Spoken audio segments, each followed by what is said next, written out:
अस्सलाम वालेकुम दोस्तों। बाइबल में एक बड़ा ही खूबसूरत जुमला लिखा हुआ है कि फ़ैथ कैन मूव माउंटेन्स, यानी अगर आपके अंदर कामिल यकीन है तो आप पहाड़ों को भी अपने जगह से हटा सकते हैं। इस जुमले के अंदर यकीन की अहमियत और उसका पावर बताया गया है कि इसकी मदद से आप ऐसे ऐसे काम भी करते हैं जो दुनिया के लिए नामुमकिन लगता है। हर इंसान के अंदर किसी न किसी हद तक यकीन पाया जाता है। कुछ लोगों के अंदर यकीन बहुत ज़्यादा पाया जाता है तो वो बड़े बड़े कारनामे सर अंजाम देते हैं, और कुछ लोग ऐसे हैं जिनमें यकीन का दर्जा बहुत नीचे लेवल पर होता है। अगर आप थोड़ी सी मेहनत करें और इसको समझें तो अपने यकीन की लेवल को, यकीन के दर्जे को आप बढ़ा सकते हैं। यकीन यानी फ़ैथ को 3 दर्जों में तकसीम किया जाता है। इसका सबसे पहला दर्जा है अचीवमेंट, यानी कामयाबियाँ।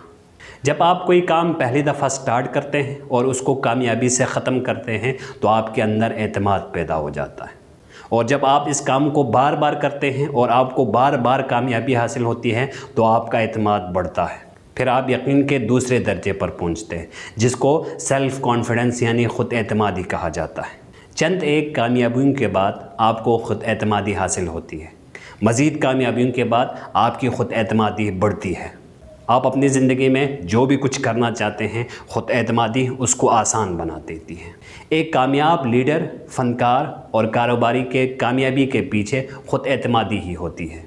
कहा जाता है कि हार्वर्ड यूनिवर्सिटी के पढ़े हुए नौजवान और टार्ट स्कूल के पढ़े हुए नौजवानों में सिर्फ 10% फ़र्क जहन का होता है और 90% फ़र्क ख़ुद एतमादी और कॉन्फिडेंस और यकीन का होता है। ख़ुद एतमादी हासिल करने के बाद जो तीसरा दर्जा आता है वो है असल दर्जा फ़ैथ यानी यकीन। एतमाद के अंदर बैठ जाने को यकीन या फ़ैथ कहा जाता है।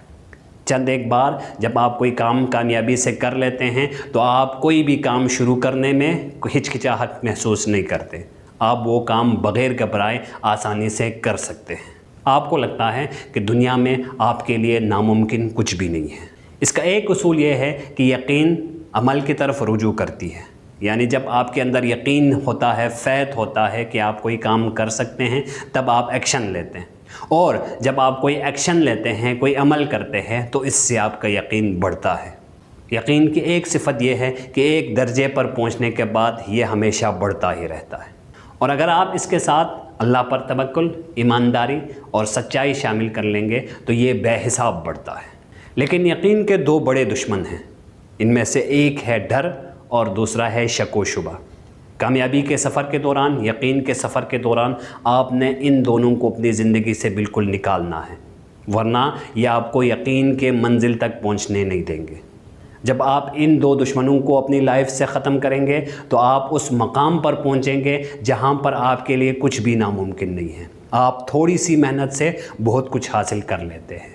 कभी कभार चीज़ें खुद चल कर आपके पास आती हैं। आपको इतनी ज़्यादा मेहनत करने की भी ज़रूरत नहीं पड़ती है, और आपको उन जगहों से भी कामयाबी और मदद मिलती है जिसका आपने तसव्वुर भी नहीं किया होता। मुझे सुनने का बहुत बहुत शुक्रिया। अल्लाह हाफ़िज़।